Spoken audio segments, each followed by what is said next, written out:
For our next example, we're going to take a look at a concept called optional parameters.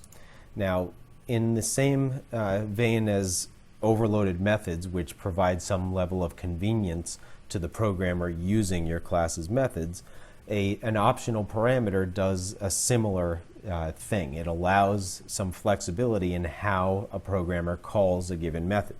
So in this example, you can see that we have a power method.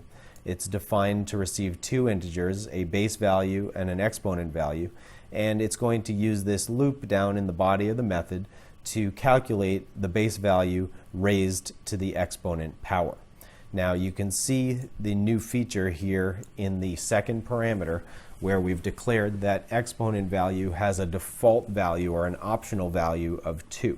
And what that means is if the programmer calls this method with one argument, which would represent the base value, the compiler will automatically use the value 2 for the exponent value.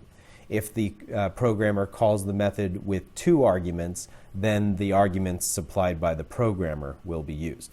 So you can see here on lines 10 and 11 that we're calling power in the first case with one argument and in the second case with two arguments. And basically what's going to happen is the first case, the compiler will first look for a version of power that takes only one argument.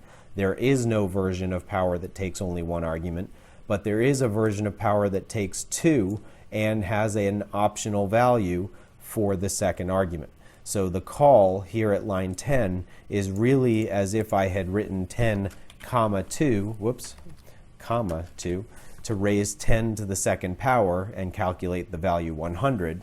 And in the second case here, we've provided both the base and the exponent, and 2 raised to the 10th power should give us the value 1024.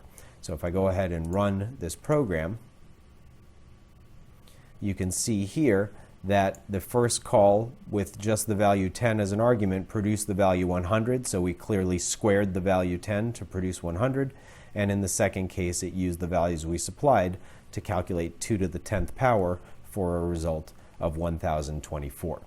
Now, one of the key things that you need to know about optional parameters is if you do provide an optional value for a given parameter, all subsequent parameters in the parameter list from that point forward must also provide optional values.